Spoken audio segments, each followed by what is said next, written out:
નમસ્કાર મિત્રો, પ્રકરણ નંબર 13 એમાઇન સંયોજન, જેમાં આપણે નીટ અને જેડબલી અંગે ચર્ચાઓ ચાલુ હતી. તો મિત્રો આપણે એમાઇન સંયોજનની બનાવટ જે છે એના અંગે ચર્ચા કરી ગયા. એમાં પ્રાથમિક, દ્વિતીયક અને તૃતીયક ત્રણેય એમાઇન કઈ રીતે આપણે સરળતાથી બનાવીએ એની આપણે વિગતે ચર્ચા કરી હતી. હવે તમે જાણો છો એ પ્રમાણે કે એમાઇન સંયોજનનું અલગન એટલે અલગીકરણ, બરાબર છે. માની લો કે 10, 20 અને 30 ત્રણેય એમાઇન સંમિશ્રિત થયા છે, એટલે કે એમાઇન સંયોજનો ભેગા થઈ ગયા છે. તો આપણે આવા એમાઇન સંયોજનને સેપરેટ કરવા છે, બરાબર છે, અથવા જેને કહેવાય આપણે અલગન કરવું છે. તો અલગન કરવા માટે પહેલી વસ્તુ તો કે ભાઈ વિભાગીય નિસ્યંદન, ફ્રેક્શનલ ડિસ્ટિલેશન જેને કહેવાય. તો મિત્રો તમે જાણો છો પ્રાથમિક, દ્વિતીયક અને તૃતીયક ત્રણેય એમાઇનના ઉત્કલન બિંદુ અલગ હોય. આવું આપણે ભૌતિક ગુણધર્મોની અંદર પણ શીખી ગયા છીએ, બરાબર છે. તો મિત્રો ભાઈ એના ઉત્કલન બિંદુ અલગ હોય તો સરળતાથી તમે ડિસ્ટિલેશન એટલે કે વિભાગીય નિસ્યંદનની મદદથી એને સેપરેટ કરી શકો. એટલે એક પદ્ધતિ આ છે. બીજી પદ્ધતિ જે છે એ હિન્સબર્ગ પ્રક્રિયકની મદદથી, પ્રક્રિયક વડે, જે આપણે ટેક્સ્ટબુકની અંદર બહુ સારી રીતે સમજીએ છીએ. તમે જાણો છો એ પ્રમાણે કે પ્રાથમિક અને દ્વિતીયક બંને હિન્સબર્ગ રિએજન્ટ સાથે, હિન્સબર્ગ રિએજન્ટ એટલે બેન્ઝીન ચક્ર ઉપર SO2Cl જેને કહેવાય બેન્ઝીન સલ્ફોનાઇલ ક્લોરાઇડ. તો આ હિન્સબર્ગ રિએજન્ટ છે, પ્રાથમિક સાથે પ્રક્રિયા કરી અને દ્વિતીયક એમાઇડ આપે, અને દ્વિતીયક છે એ તૃતીયક એમાઇડ આપે, એટલે સલ્ફોનેમાઇડ આપે. શું આપે? સલ્ફોનેમાઇડ આપે. હવે જે સલ્ફોનેમાઇડ આપે એ દ્વિતીયક KOH માં દ્રાવ્ય બને અને આ KOH માં અદ્રાવ્ય બને, બરાબર છે. જ્યારે તૃતીયક જે છે એની સાથે પ્રક્રિયા થતી નથી. એટલે આ રીતે તૃતીયક જે છે એ એમાઇન સ્વરૂપે, આ એમાઇન સ્વરૂપે જ બાકી રહે અને તમે અલગીકરણ કરી શકો. તો મિત્રો પહેલી વાર જ્યારે તમે પ્રક્રિયા મિશ્રણમાં હિન્સબર્ગ પ્રક્રિયક નાખો ત્યારે તમને સીધો તૃતીયક એમાઇન મળે. આ પ્રાથમિક અને દ્વિતીયક પ્રક્રિયા કરેલ હોવાથી બંને અવશેષ સ્વરૂપે રહીએ. એ અવશેષમાં KOH નાખો તો એક દ્રાવ્ય થઈ જાય ને એક અદ્રાવ્ય રહીએ. એટલે આ રીતે પ્રાથમિક અને દ્વિતીયકને તમે સેપરેટ કરી શકો. આ ટેક્સ્ટબુકની અંદર ઓલરેડી આપણે સમજાવેલી પ્રક્રિયા છે. ત્યારબાદ ત્રીજી એક પ્રક્રિયા જે છે એને પણ આપણે ધ્યાનમાં લઈ લઈએ, જે આપણી ટેક્સ્ટબુકમાં નથી. તો આપણો રેફરન્સ જે છે અતિ મહત્વનો થશે. તો એનું નામ છે હોફમાન પ્રક્રિયા, બરાબર છે. આપણે હોફમાન ડિગ્રેડેશન આવે છે એની વાત નથી કરતા, પણ હોફમાન પ્રક્રિયા કે જે અલગન માટેની પ્રક્રિયા છે. અલગન માટે કોના અલગન માટે? તો કે 10, 20 અને 30 એમાઇનના અલગન માટે, બરાબર છે. તો ટૂંકમાં કહીએ ને તો મિત્રો RNH2, R2NH અને R3N પૈકી આની સાથે હોફમાન પ્રક્રિયા થઈ અને ઘન નિપજ મળે, આની સાથે પ્રવાહી નિપજ મળે અને આની સાથે પ્રક્રિયા થતી નથી. તો આ રીતે સિમ્પલી સમજાવવામાં આપણે આ ઘટકને આ રીતે આપણે અલગ પાડી શકીએ. પણ વાસ્તવમાં તમે એની પ્રક્રિયા જોવા જશો તો પ્રક્રિયા કંઈક આ પ્રકારની આપણને જોવા મળશે. એમાં RNH2, R2NH અને R3N આપણો પ્રક્રિયક, હોફમાન પ્રક્રિયક જે છે એ છે ડાઇઇથાઇલ ઓક્ઝેલેટ, COOC2H5, આને કહેવાય ડાઇઇથાઇલ ઓક્ઝેલેટ. પ્રાથમિક એમાઇન જ્યારે પ્રક્રિયા કરે ત્યારે એના 2 મોલ વપરાય અને શું કરશે મિત્રો? તો કે અહીંથી આ O જે છે એ વિસ્થાપિત થઈ જાય, અહીંથી ફક્ત H જાય, બરાબર છે. એટલે આ C2H5OH, C2H5OH બે ઘટક બને અને RNH અહીંયા જોડાઈ જાય તો આ રીતનો એક નિપજ જે છે આપણને પ્રાપ્ત થાય પ્રાથમિક એમાઇનમાંથી CO આ CO બરાબર છે. પછી અહીંયા આવશે NHR બરાબર છે. તો આ જે છે ને એ ઘન પદાર્થ છે. કેવો પદાર્થ છે? ઘન પદાર્થ છે. જ્યારે દ્વિતીયક સાથે પ્રક્રિયા થાય ત્યારે ફક્ત એક જ ઘટકનું વિસ્થાપન થશે બરાબર છે. આ પૈકી એક ઘટકનું વિસ્થાપન થાય, બંને ઘટકનું વિસ્થાપન થઈ શકે નહીં.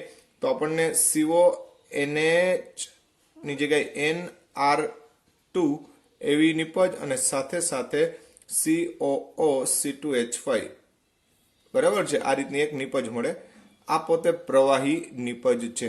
જ્યારે તૃતીયક સાથે પ્રક્રિયા થતી નથી એટલે નિપજ ન મળે. તો આ રીતે ઘન, પ્રવાહી અને જે કંઈ પણ ઘટક જે છે એની મદદથી તમે એને સેપરેટ કરી શકો. તો આ એક હોફમાન પ્રક્રિયા છે કે જે અલગન માટે ઉપયોગી પ્રક્રિયા કહી શકાય. પછી મિત્રો પરખ કસોટીઓ જે છે એની પણ વાત કરી લઈએ. આ અલગન એટલે અલગીકરણ કરવાની વાત છે, પણ પરખ જે છે એ કન્ફર્મેશન કરવાની વાત છે. તો પરખ કસોટી એટલે કે એમાઇનની પરખ કસોટીઓ. એમાઇનની પરખ કસોટીઓ તો તમે જાણો છો એ પ્રમાણે કે એમાઇન સંયોજનની પરખ કસોટી વિશે વાત કરવા જાય તો કાર્બાઇલ એમાઇન કસોટી, જે આપણી ટેક્સ્ટ બુકની અંદર તમને ખ્યાલ જ છે કે ભાઈ કાર્બાઇલ એમાઇન કસોટી કઈ રીતે કરવી. તો કાર્બાઇલ એમાઇન કસોટી, કાર્બાઇલ એમાઇન કસોટી. હવે આની એક વિશેષતા છે ને આપણે ધ્યાનમાં લેશું ખાસ. તો કાર્બાઇલ એમાઇન કસોટી એટલે CHCl3 ક્લોરોફોર્મ અને KOH સાથે થતી પ્રક્રિયા. એટલે જનરલી શું થાય તો કે ભાઈ આપણે RNH2 આપણે લઈએ એટલે કે ટૂંકમાં આલ્કેનેમાઇન જે છે એનો ઉપયોગ કરીએ બરાબર છે. તો આપણને CHCl3 અને KOH જે છે આમાંના 3 મોલ વપરાય. તમને ખબર જ છે બધાને. R અને NC પ્રાપ્ત થાય. RCN નહીં પણ RNC પ્રાપ્ત થાય. 2H અને આ એક H એટલે 3H અને 3OH એટલે 3 પાણીના અણુ મળે અને સાથે સાથે 3 આપણને KCl ના અણુઓ છૂટા પડે. આ જે છે આઇસોસાયનાઇડ છે, આઇસોસાયનાઇડ બરાબર. તો અહીંયા મિત્રો આ આઇસોસાયનાઇડ ની બનાવટ પણ કહેવાય બરાબર, અથવા એને કાર્બાઇલ એમાઇન જે છે એ પણ બોલાય. અને આ ખૂબ ખરાબ વાસ ધરાવતો ઘટક છે, ખરાબ વાસ ધરાવે છે. એટલે માત્ર ને માત્ર પ્રાથમિક સાથે જ થશે, અન્ય કોઈ સાથે આ પ્રકારની ઘટના જોવા મળતી નથી. બીજી પરખ કસોટી, આ કાર્બાઇલ એમાઇન સિવાયની બીજી પરખ કસોટી તમે જોવા જાવ તો HNO2 એટલે નાઇટ્રસ એસિડ સાથે પ્રક્રિયા જોવાની છે. નાઇટ્રસ એસિડ સાથે પ્રક્રિયા બરાબર છે. તો HNO2 નાઇટ્રસ એસિડ. તો મિત્રો પ્રાથમિક એમાઇન બરાબર છે, ખાસ કરીને એલિફેટિક એમાઇન જે છે એમાઇન એ આલ્કોહોલ આપે. આ ખાસ ધ્યાનમાં રાખજો. તમે જાણો છો એ પ્રમાણે HNO2 ડાયરેક્ટ તો મળતો નથી. એટલે HNO2 બનાવવા માટે શું કરીએ આપણે? NaNO2 પ્લસ HCl ની પ્રક્રિયા કરીએ એટલે Na અને Cl દૂર થાય અને HNO2 એટલે નાઇટ્રસ એસિડ બની જાય. હવે આ HNO2 જે છે, HNO2 નાઇટ્રસ એસિડ જે છે એ શું કરશે તો કે N ડબલ બંધ O અને OH વડે પ્રક્રિયા કરે. એટલે આપણો જે ઘટક જે છે, દાખલા તરીકે પ્રાથમિક એમાઇન કહીએ એટલે RNH2 એની હારે O ડબલ બંધ NOH આ નાઇટ્રસ એસિડની પ્રક્રિયા થાય એટલે અહીંથી પાણીનો અણુ શું થાય? દૂર થાય. તો RN ડબલ બંધ NOH મળે. હવે એની HCl હારે પ્રક્રિયા થાય ત્યારે આ H અને OH દૂર થાય ત્યારે આ ઓક્સિજન પોતાના 2 ઇલેક્ટ્રોન લઈ લે એટલે આ પોતાના અબંધકારક ઇલેક્ટ્રોન યુગ્મ પ્રસ્થાપિત કરે. તો RN ટ્રિપલ બંધ N એટલે આ પોઝિટિવ આયન બનશે અને Cl જે છે એ નેગેટિવ સ્વરૂપે ત્યાં જોડાઈ જાય. પણ મિત્રો આ સ્થાયી નથી એટલે તરત એનું વિઘટન થાય. વિઘટન થવાના કારણે થઈ અને આપણે અંતિમ નિપજ જે છે એ આપણને આ રીતની મળે. એટલે RNH2 વત્તા NaNO2 વત્તા HCl એટલે પ્રક્રિયા થાય એટલે ROH પ્રાપ્ત થાય, N2 પ્રાપ્ત થાય અને આ ઉપરાંત NaCl અને પાણીનો અણુ છે આપણને પ્રાપ્ત થાય. હવે અહીંયા જે આલ્કોહોલ મળે એ ખાસ ધ્યાનમાં રાખજો. એટલે ખાસ ધ્યાનમાં લેવા જેવી બાબત. જો અહીંયા મિથાઇલ એમાઇન હોય, શું હોય? મિથાઇલ એમાઇન, તો આલ્કોહોલ ન મળે. યાદ રાખજો, બરાબર છે. તો આલ્કોહોલ મળતો નથી, પણ પ્રક્રિયા કંઈક આ રીતે થાય છે, એટલે ખાસ આપણે એને રેફરન્સને ધ્યાનમાં લીધો છે. તો HNO2 ની પ્રક્રિયામાં જો મિથાઇલ એમાઇન હશે તો કઈ રીતે પ્રક્રિયા થાય? તો કે CH3NH2 એટલે મિથાઇલ એમાઇન, એની જ્યારે HNO2 એટલે મેં તમને કીધું એ પ્રમાણે કે N-double-bond-OH, આના 2 મોલ વપરાય. કેટલા મોલ વપરાય? 2 મોલ વપરાય. પ્રક્રિયા થાય મિત્રો, એટલે અહીંયા આપણને CH3ON-double-bond-O. તો આ જે છે એ ખરેખર છે ને આ છે CH3ONO, બરાબર છે. NO2 ન લખી શકાય.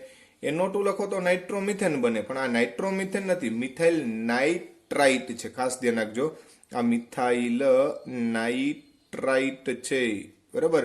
તમે શીખી ગયા છો, સાયનાઇડમાં C જોડાય તો સાયનાઇડ કહેવાય, ને N જોડાય તો આઇસોસાયનાઇડ કહેવાય. એમ NO2 હોય એમાં નાઇટ્રોજન જોડાય તો નાઇટ્રો સમૂહ કહેવાય, પણ ONO જોડાય તો એને નાઇટ્રાઇટ સમૂહ તરીકે ઓળખવામાં આવે.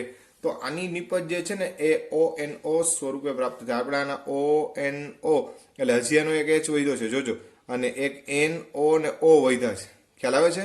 હવે આમાંથી આ સમૂહ છે એ આપણે ડિલીટ કરી નાખ્યો, ONO જોડાઈ ગયો એટલે. તો આના 2 H, આનો એક H. ખ્યાલ આવે છે? બરાબર છે. અને હજી એક બીજી વખતનો H અહીંથી બાકી વધ્યો છે એ, એટલે ટોટલ 4 H અને 2 ઓક્સિજન અને 2 નાઇટ્રોજન, એટલે એક N2 છૂટો પડે વત્તા 2 ટાઈમ્સ H2O છૂટો પડે. ફરીથી કહી દઉં, આ 2 વખત ONOH છે, ONOH છે, બરાબર છે. અને અહીંયા 2 હાઇડ્રોજન છે બાકી વધશે, અને એક નાઇટ્રોજન બાકી વધશે. એમાં એક ONO અહીંયા જોડાઈ જશે, તો બાકી વૈધા જે છે એ નાઇટ્રોજન ને નાઇટ્રોજન એટલે N2, આ ઓક્સિજન 2 હાઇડ્રોજન ને 2 હાઇડ્રોજન, એટલે આ રીતે ટૂંકમાં પાણીનો અણુ જે છે આપણને પ્રાપ્ત થશે. આ ઉપરાંત બીજી એક શક્યતા આવી પણ રહેલી છે મિત્રો, મિથાઇલ નાઇટ્રાઇટ જે છે એ એની જગ્યાએ ઘણીવાર આવું પણ શક્ય બને, CH3NH2. જો આના 2 મોલ અને 2 મોલ જે છે એ કીધું એ પ્રમાણે કે N-double-bond-OH જે છે એની સાથે એટલે કે નાઇટ્રસ એસિડના પણ 2 મોલ મળે, તો અહીંયા ડાયમિથાઇલ ઇથરની શક્યતા રહેલી છે, બરાબર છે. ડાયમિથાઇલ ઇથર 2 ટાઈમ્સ N2 અને 3 મોલ H2O ઉપનિપજ તરીકે મળી જાય. આ આપણો HNO2 જ છે, નાઇટ્રસ એસિડ જ છે, બરાબર છે.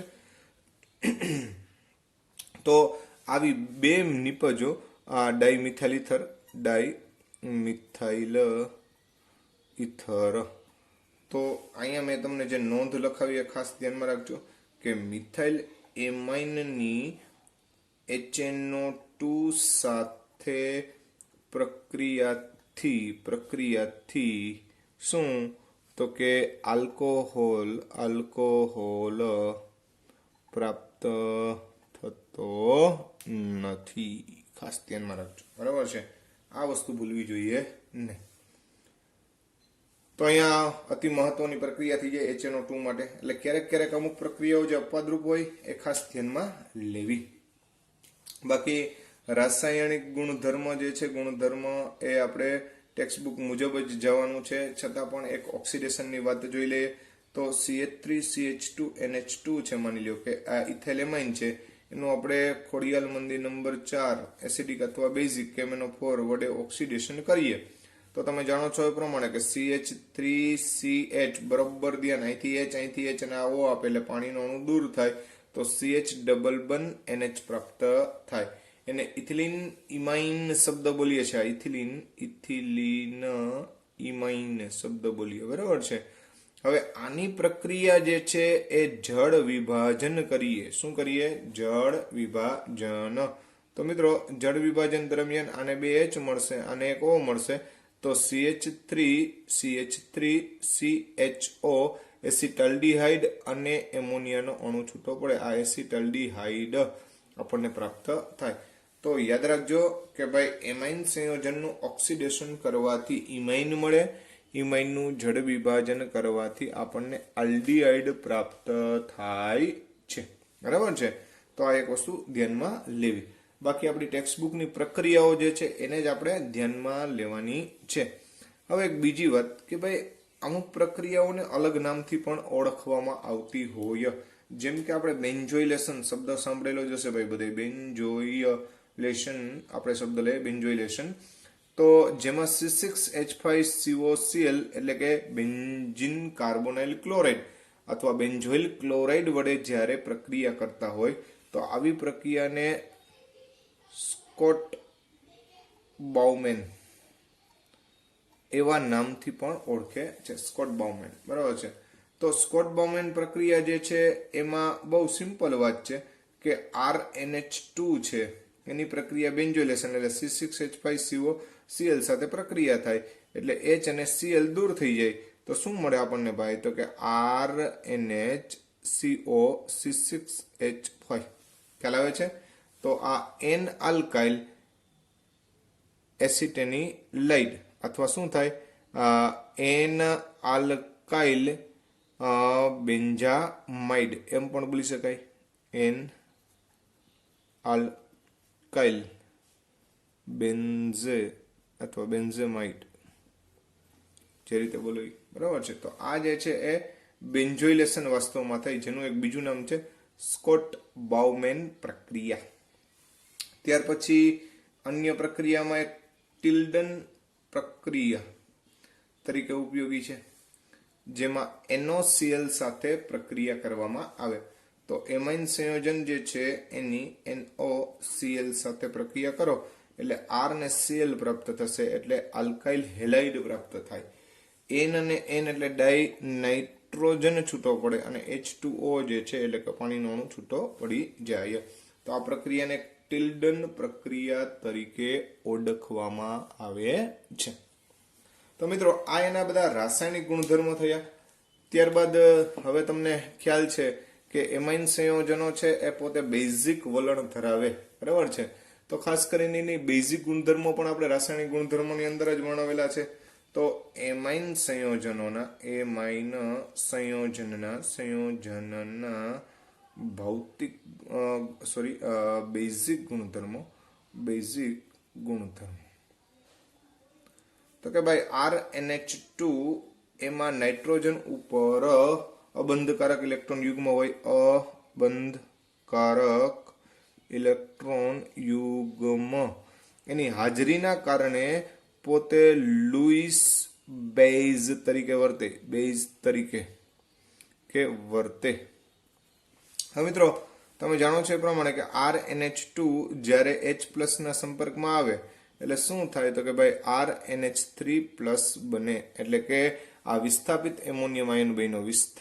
વિસ્થાપિત એમોનિયમ આયન રચ, બરાબર છે.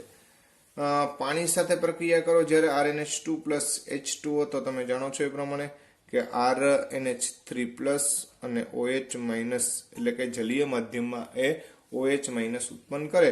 આના આધારે આપણે Kb લખવો હોય તો RNH3+ એની સાંદ્રતા OH- ની સાંદ્રતા છેદમાં RNH2 ની સાંદ્રતા, આ પાણીની સાંદ્રતાને આપણે અચળ ગણી લીધી હોય તો આ Kb નું સૂત્ર થાય, બરાબર છે. એનો મતલબ એમ થયો કે જેમ OH વધે એમ Kb વધે. બીજી રીતે કહીએ તો OH વધે તેમ બેઝિકતા વધે. તો જેનું Kb વધુ તેની બેઝિકતા શું થાય? વધુ થાય.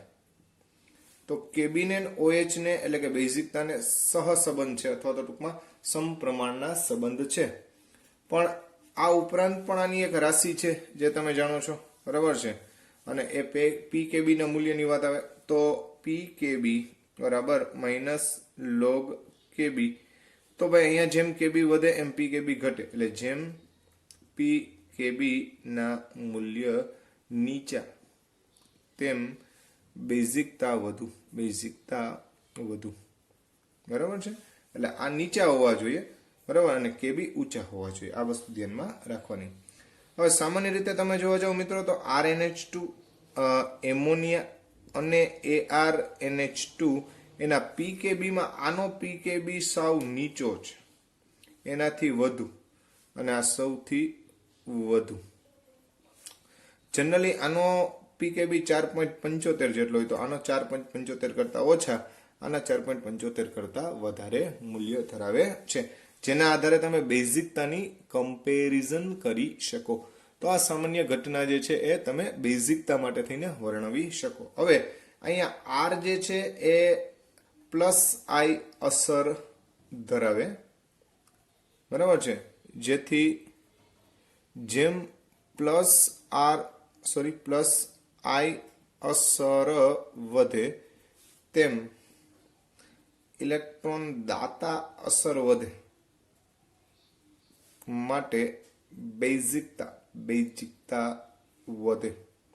શું કામ? તો તમે સમજી શકો છો કે અહીંયા આર છે ઇલેક્ટ્રોન દાતા હોય તો પોતાના ઇલેક્ટ્રોન એમિનો સમૂહને આપશે, એટલે આ પોતાના અબંધકારક ઇલેક્ટ્રોન સરળતાથી બીજાને દાન કરી શકે, માટે લુઈસ બેઝની લાક્ષણિકતા શું થાય ભાઈ? અહીંયા વધશે.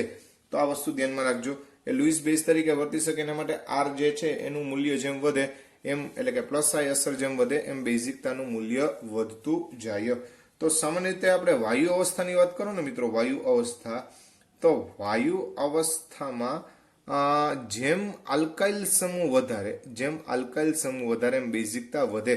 તો આ પ્રાથમિક એમાઇન છે, પછી દ્વિતીયક એટલે આર ટ્વાઇઝ NH લઈએ, અને તૃતીયક એટલે આર થ્રાઇઝ N જે છે એનો ઉપયોગ કરવા જઈએ તો સ્વાભાવિક છે કે તૃતીયક જે છે એટલે કે 30, 20 અને 10 પ્લસ આઈ અસર વધે તેમ બેઝિકતા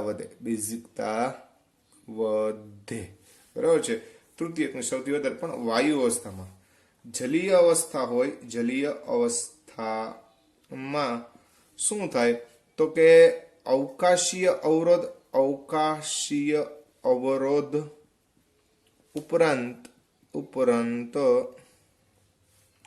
જલયોજન ઉર્જા, સોલ્વેશન પણ કહેવાય એને, સોલ્વેશન અથવા હાઇડ્રેશન ઉર્જા ના મૂલ્યના આધારે સમજૂતી આપવી પડે.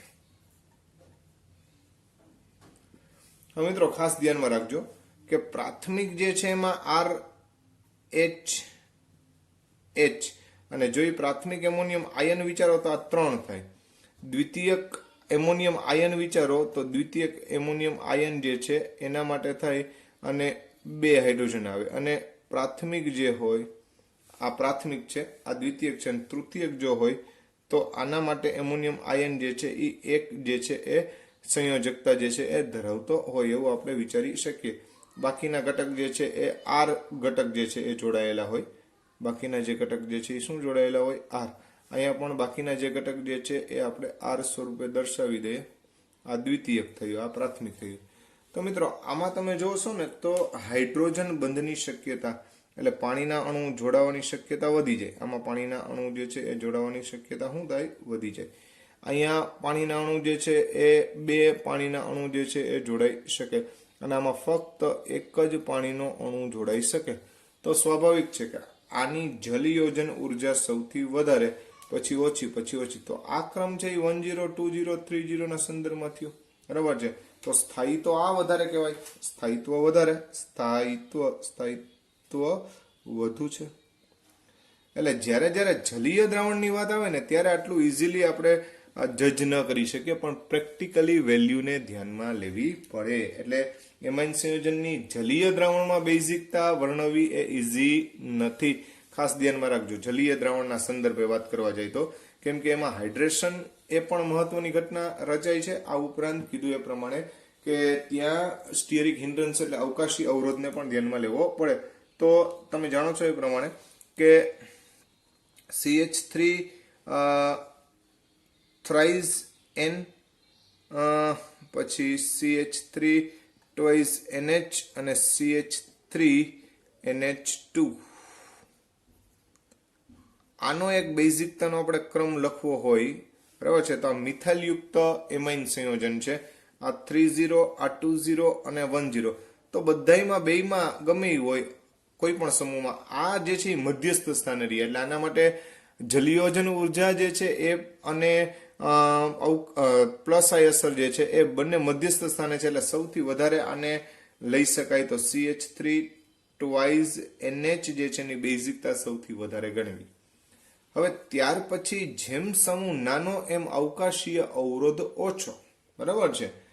તો અહીંયા આપણે એક ક્રમ તમે જોવા જાઓ તો હવે પ્રાથમિક એમાઇન જે છે એ વધારે અનુકૂળ આવે, બરાબર છે. અને છેલ્લે જે છે એ CH3 થ્રાઇસ N આવે.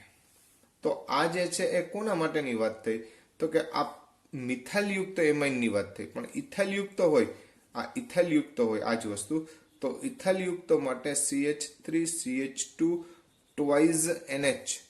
હવે સ્ટીયરિક હિન્ડ્રન્સ વધી જાય અવકાશીય અવરોધ. શું કામ? તો કે મિથાઇલ કરતા ઇથાઇલ છે એ પ્રમાણમાં મોટો છે. તો આમાં જેમ હાઇડ્રોજન બંધ બનાવવા જશું એમ ઓલો જે અવકાશીય અવરોધ વધારે ઉત્પન્ન કરે.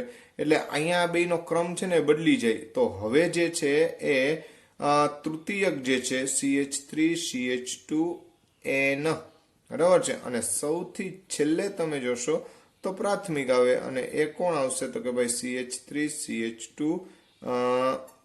NH2, બરાબર છે.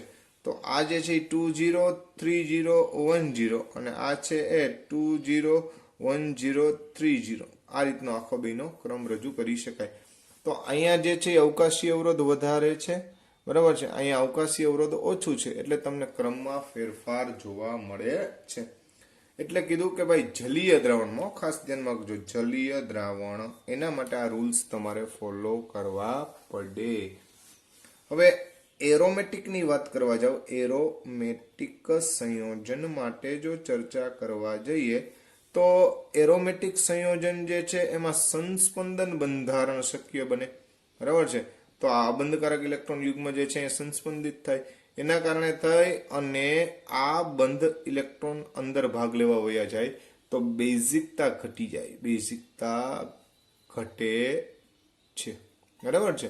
બેઝિક વેલ્યુ શું થાય? ઘટે. તો મિત્રો જો મિથાઇલ સમૂહ અથવા ઇથાઇલ સમૂહ એટલે કે R સમૂહ અથવા OCH3 સમૂહ, આવા સમૂહ શું કરશે? તો કે ભાઈ બેઝિકતા વધારે, બેઝિકતા વધારે. સામે નાઇટ્રો સમૂહ છે, હેલોજન સમૂહ છે, કાર્બોક્સિલ છે અથવા SO3H છે, તો આ સમૂહ બેઝિકતા ઘટાડે. કોની? તો કે એરોમેટિક સંયોજનની. કોની? એરોમેટિક સંયોજનની. તો ભાઈ આવા સમૂહ પૈકી જે કંઈ પણ ઘટકો જે છે એ અમુક ઘટક એવા છે કે જે બેઝિકતા વધારી શકશે, જ્યારે અમુક ઘટક એવા છે કે જે બેઝિકતા શું કરી શકે? તો કે ભાઈ ઘટાડી શકે છે. તો એની પણ જરાક એક આપણે નાનકડી ચર્ચા કરી લઈએ. હવે મિત્રો એક અહીંયા કમ્પેરિઝન જે છે જરા એને આપણે જોઈ લઈએ. તો ભાઈ આપણે એમ કીધું કે આ આપણો એનિલિન છે. આ એનિલિન જે છે એની સાથે જો નાઇટ્રો ગ્રુપ જે છે એ જોડી દેવામાં આવે. કયું ગ્રુપ જોડવામાં આવે? નાઇટ્રો. અને એનિલિન જે છે એની સાથે આપણે મિથાઇલ ગ્રુપ જોડી દઈએ. અત્યારે મેં બે પેરા સ્થાનમાં જ આપણે જોડેલા છે. તો સ્વાભાવિક છે કે નાઇટ્રો સમૂહ જે છે એ ઇલેક્ટ્રોન દાતા સમૂહ જે છે એના સંદર્ભમાં આપણે વિચારી શકીએ, બરાબર છે. તો શું થશે મિત્રો? તો કે ભાઈ આ જે પ્રકારના ઘટકો જે છે એ શું કરશે? તો કે આ પ્રકારના ઘટકો જે છે એ બેઝિકતા પ્રમાણમાં શું કરે? તો કે ભાઈ આ ઇલેક્ટ્રોન આકર્ષક સમૂહ, ઇલેક્ટ્રોન આકર્ષક સમૂહ શું કરશે? તો કે ભાઈ બેઝિકતા ઘટાડે, બેઝિકતા ઘટાડે. પણ આ સમૂહ ઇલેક્ટ્રોન દાતા સમૂહ કે જે બેઝિકતા વધારે, બરાબર. એટલે આ બેઝિકતા ઘટાડે પણ આ બેઝિકતા વધારે, તો સ્વાભાવિક છે કે આ બેઝિકતાનો ક્રમ તમે આવો રાખી શકો. હવે મિત્રો અહીંયા આપણે નાઇટ્રોના કારણે બેઝિકતામાં ઘટાડો થાય એવું કીધું. તો અહીંયા કમ્પેરિઝન આવે આપણને, માની લ્યો કે આપણે એનિલિન લઈએ, પછી ઓર્થોનાઇટ્રો એનિલિન લઈએ, ઓર્થોનાઇટ્રો લઈએ, પછી આપણે મેટાનાઇટ્રો લઈએ, અને પછી આપણે પેરાનાઇટ્રો એનિલિન જે છે એ લઈએ. ઓકે, ચાલો, ઓર્થો મેટા પેરાનાઇટ્રો એનિલિન. તો તમે જાણો છો એ પ્રમાણે કે એનિલિન કરતા તો બધાની બેઝિકતા ઓછી હોય, એટલે એનિલિન જે છે એ સૌ પ્રથમ આવે. બરાબર છે. સૌથી વધારે બેઝિક ઘટક આમાં કોણ કહેવાય? એનિલિન કહેવાય. બરાબર. હવે નાઇટ્રો જે છે એ અહીંયા તમે જોવા જાવ તો -I અસરના સંદર્ભમાં આવે. તો -I ઇફેક્ટ જે છે એ ઓર્થો અને પેરા સ્થાનમાં સૌથી વધારે હોય, મેટામાં એના કરતા ઓછી હોય, એટલે બીજા નંબરે આપણે મેટા સ્થાનને લઈ લેવાનું ઘટાડાની અંદર. બરાબર છે. હવે ત્યાર પછી ઓર્થો અને પેરા પૈકી ઓર્થો વધારે રિજિડ હોય. બરાબર છે. કોની સાપેક્ષમાં? પેરા. કેમ કે ઓર્થો ઇફેક્ટ આગળ પણ આપણે ફિનોલ વખતે તમને સમજાવેલું હતું. તો અહીંયા પેરા જે છે એ ત્યારબાદ આવશે, અને સૌથી છેલ્લામાં છેલ્લો જેને કહી શકાય, સૌથી છેલ્લામાં છેલ્લો એ ઓર્થો ઇફેક્ટના કારણે ઓર્થો ઘટકની બેઝિકતા સૌથી ઓછી ગણવામાં આવે. તો આનો એક એનિલિન, પછી મેટા, પછી પેરા અને પછી ઓર્થો જે છે એને આપણે વર્ણવી શકીએ. હવે સેમ ટુ સેમ માની લો કે મિથાઇલ સમૂહયુક્ત ઘટક જે છે એના માટે વિચારવા જઈએ તો મિથાઇલ સમૂહયુક્ત ઘટક એટલે એનિલિન લઈએ, પછી મિથાઇલ સમૂહયુક્ત એનિલિન લઈએ, તો આ રીતના ટોલ્યુડિન જેને કહેતા હતા, યાદ કરો. બરાબર છે. એમાં પણ મેટામાં જવા દઈએ અને NH2 અને CH3 પેરામાં જવા દઈએ. બરાબર છે. તો સેમ ટુ સેમ, પણ આ વખતે તમને ખબર છે કે આ એનિલિન જે છે એના કરતા આ બધા ઘટકો જે છે એની બેઝિકતા વધુ હોવી જોઈએ. બરાબર છે. પણ એક ઓર્થો ઇફેક્ટ વાળાની ઓર્થો ઇફેક્ટના કારણે થઈ અને બેઝિકતા હોય એના કરતા પણ ઘટી જાય. બરાબર છે. હવે તમને ખબર છે કે ભાઈ આ મેટા સ્થાન કરતા પેરા સ્થાનમાં વધારે I અસર જે છે ઇફેક્ટિવ હોય, એટલે પેરાનું સૌથી પહેલું સ્થાન આવશે પેરા. એમાં બેઝિકતા વધારવામાં પેરા છે એ પહેલા નંબરે આવશે. પછી કોણ આવશે? તો કે ભાઈ મેટા સમૂહ ધરાવતો ઘટક જે છે એ તમારે લખવો પડે. ત્યાર પછીની જો વાત કરવા જઈએ તો આ પેરા અને મેટા આવી ગયો. હવે એનિલિન આવે અને ઓર્થો ઇફેક્ટના કારણે થઈ અને આની એના કરતા પ્રમાણમાં ઓછી હોય. તો ધ્યાન રાખવું. બરાબર છે. ઘણી વાર મિથાઇલ સમૂહથી વધી જાય એ વાત સાચી છે, પણ ઓર્થો સ્થાનમાં મિથાઇલ સમૂહ હોય ત્યારે ઓર્થો ઇફેક્ટના કારણે થઈને એનું મૂલ્ય ઘટી જાય. સેમ ટુ સેમ વે માની લો કે આપણે બે એમિનો સમૂહ જે છે એ લઈએ. બરાબર છે. તો ઓર્થો સ્થાનમાં, મેટા સ્થાનમાં અને પેરા સ્થાનમાં. તો અહીંયા ઓર્થો, મેટા અને પેરા સ્થાનમાં લેવા જાવ તો સૌથી વધારે ઇફેક્ટ આની જેમ જ પેરા સ્થાન જે છે એમાં બે એમિનો સમૂહ જોડાયેલા હોય ત્યારે સૌથી વધારે સ્થાયી ગણાય. એટલે કે ટૂંકમાં એવા સંજોગોમાં એની બેઝિકતા સૌથી વધારે ગણાય. ત્યાર પછી બીજા નંબરે તમે જાણો છો એ પ્રમાણે મેટા સ્થાન ગણાય, NH2. બરાબર છે.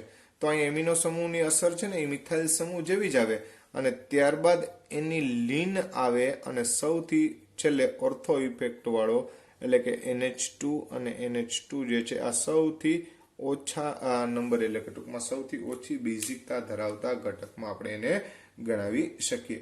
તો આ વસ્તુ ખાસ ધ્યાનમાં રાખવાનું કે કઈ રીતે કયા ઘટક જે છે એના માટે થઈ અને આ પ્રકારની બેઝિકતા આપણે વર્ણવી શકીએ એ પણ જરૂરી છે. તો આ વાત થઈ બેઝિકતા અંગેની.